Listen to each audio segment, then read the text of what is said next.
Hi guys, welcome back. So today we are going to be reading chapter 3 of Dog Sense. So let's get started. Okay. I leave Mr. Craw's class and slam my fist against a nearby locker. It makes a satisfying banging sound, but does little to cool my jets. Then I spot Luke standing on the other side of the hall. Hey, I muttered, what are you doing here? Just waiting, he says. Though it's the most natural thing in the world for him to be waiting for a person he barely knows. I was thinking maybe you could show me your dog. Streak? I asked, surprised. Yeah, Streak. I like that name. He follows me as I head down the hall. Don't you have to catch a bus or something, I ask? Nah, I live over near you. How do you know where I live? Luke gives a little snort. Everybody knows where you live. Again, I'm surprised and annoyed. They do? He clamps a hand on my shoulder. Sure. Everyone knows where everyone lives in this town. We knew the second you and your mom showed up. I slide sideways so he has to let go of my shoulder. Great. It's no big deal, Luke says. Coffee's that kind of place. Everyone knows everybody else's business around here. We push open the double front doors to the school and walk down the steps. I do a radar scan for Mr. Brad Mullen, but he's nowhere to be seen. Luke reads my mind. Don't worry, I heard Brad's got detention already.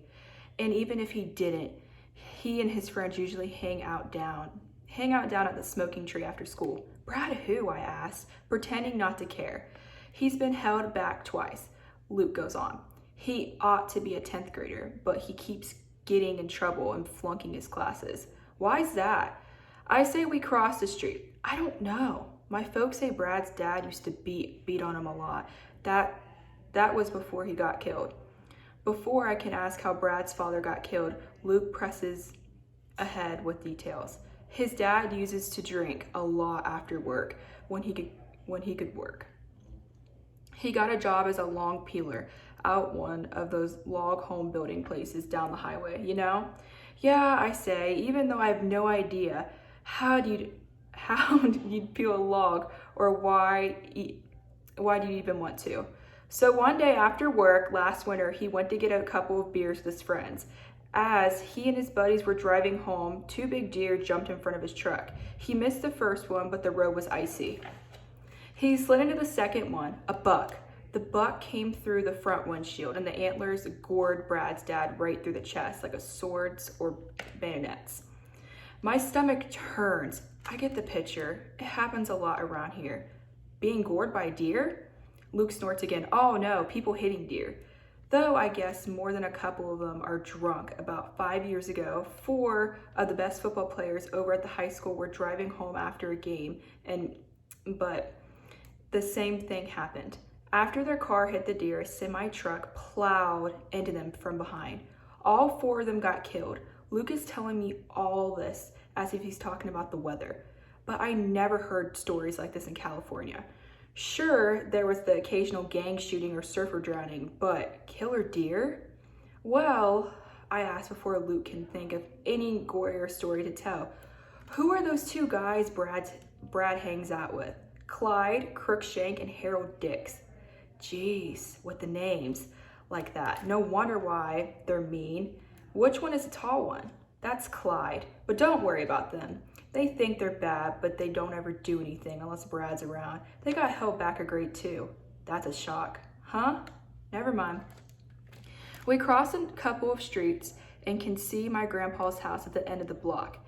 It's hard to miss a 2-story Victorian from chipping blue paint and a roof that was long overdue for the landfill. Mom said it was built in 1915, but 200 or 300 BC is more like it. Luke, I say, stopping. You probably shouldn't stay too long. My grandpa's not feeling well, and I don't know how he'll like having guests around. Luke shrugs. That's okay. Does anything bother this kid? When we reach the house, I see Streak tied to the tree in the backyard. Grandpa must have put him there. And I'm happy because I won't have to take Luke inside. But when I drop my backpack on the front porch and start to walk around the side gate, Luke asks, "Aw, can I use your bathroom?" Great, I think. The one thing I want to avoid is going into the house and having to deal with Grandpa. But maybe Grandpa was down at the Union Club hanging out with his buddies. He hobbles down there a couple afternoons a week, and today could be my lucky day. Yeah, sure, I tell Luke. I started to search my backpack for the house key, then remembered for the 100th time that in Coffee, nobody locks their houses. We walk into the front entry and I smell that musty old house smell. I've been getting used to it, but bringing a guest home hits me all over again. The bathroom's upstairs, I tell Luke, seeing no sign of Grandpa anywhere. But before Luke takes a step, a voice booms out from the kitchen. Guy, that you? I'm in here. My shoulders sag and I let my backpack clomp to the floor. Luke follows me through the dining room and the doorway leading to the kitchen. We find Grandpa camped in his favorite spot next to the Formatic topped table that looked like something out of that 70s show. Grandpa was just sitting there. I'm immediately embarrassed. He's got on his old coffee stained, dugged color overalls, even though a bad hip forced him to quit his job as a furnace repairman years ago. Gray wisps of hair rise like smoke from the top of his head, and big, thick bristles poke out of his ears and nose. Grandpa, this is Luke. Luke, Grandpa.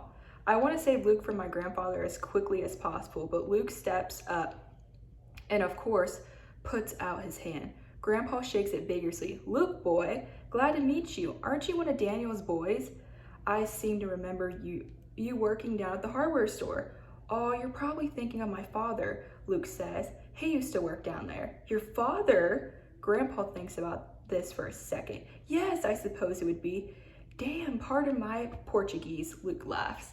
Son, Grandpa says to me, pours me a glass of V8 juice, and get your friends something there too. I just want to get Luke out of the yard, but I keep my mouth shut and walk to the refrigerator. You want anything, Luke? Of course he does, Grandpa says. What'll be, Luke? Guys, Mom has some cranberry juice in there. Actually, if I could just use your bathroom, sir.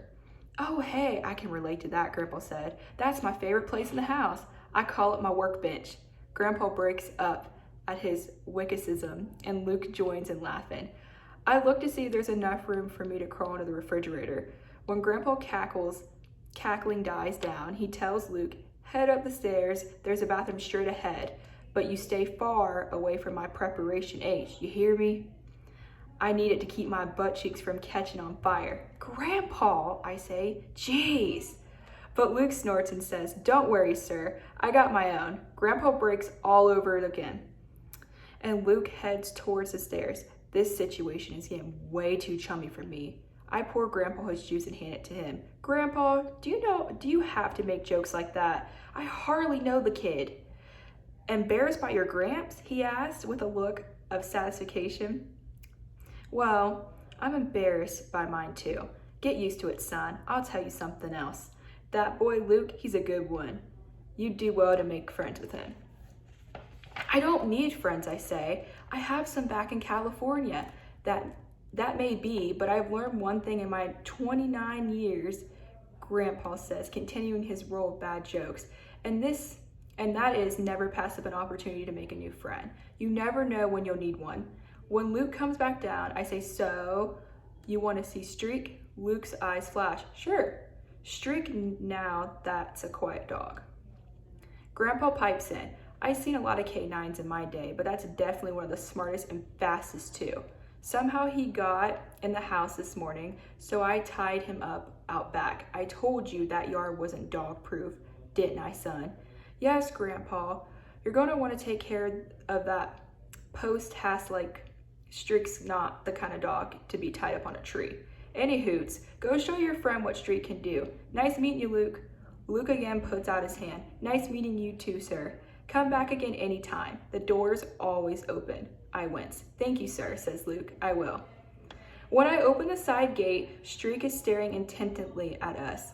Most dogs would be yapping and trying to break their necks against a rope, but not Streak. He doesn't get excited when he knows what's going on. If I were a dog and someone tied me to a tree, I'd immediately think of the worst case scenario. I'd be convinced that no one would ever come back to untie me, and I'd be stuck out there and I'd starve. But Streak, he takes its moment by moment. Grandpa has tied the rope through the ring on Streak's collar, while Streak sits still. I untie it. As soon as I do, he bolts and goes crazy. Joyous series of figure eights around the backyard. Luke whistles. That is one fast dog. Streak darts in to nip my heel. I take a play swipe at him. Yeah, I say, smiling. He sure is. Luke kneels down and says, Hey, Streak, come. He's not much of a dog for petting. He lets me scratch him on the head. Before I finish my sentence, Streak bounces up to Luke, gives him a quick kiss on the face, and submits to being rubbed on the chest. I guess he likes you, I say, a little miffed. You're a good boy, aren't you, boy? Luke horns to Streak. I love border collies, he continues. They're my favorite dogs, but they need a lot of attention. Tell me about it, I say. I could throw the ball for him for hours and he'd still want more. Have you started training him yet? Sure, I say. Streak, sit. Streak sits and looks up at me expectantly. Okay, lie down. Streak plunks himself on the grass. Okay, roll him. Streak filling himself over and leaps back up to a standing position. Good boy, I tell him. Good boy. That's pretty good, Luke says, but I mean, have you really started to train him? This remarks annoys me. What's this kid want for Streak to recite the Declaration of Independence? Well, I say, he can shake and he knows how to stay sometimes. Luke picks up the ball in the grass and throws it across the yard. Streak shoots after it and grabs it on the first bounce. Border collies are really smart, Luke tells me. Do you know that some can learn up to 50 different commandments? I pretend not to be surprised. Well, yeah, not only that, but they do a lot better when they feel like they have a job. They're working dogs. That's why they don't like to be petted and fussed over too much. They want to be doing stuff all the time. Luke grabs a ball from Streak's mouth and throws it again. I look at Luke. How do you know so much about dogs? Luke shrugs. This is Montana. Everybody knows about dogs. I get the feeling he's dodging the question. I used to have some dogs, he says. One was half border collie. What happened to them? Luke tugs on his right earlobe. They died, and my parents didn't want me to get any more, at least for now. Oh, sorry. Oh, it's okay. I can tell I've hit a sore spot. Well, you can play with Streak anytime. Luke's face lights up like a sparkler. You mean it? I shrug and I wonder, what am I getting myself into? Yeah, sure. Thanks. Luke throws the ball for Streak 12 more times. Both of them obviously loving it. Then Luke says, well, I better go hit the books. What books? It's only the first day.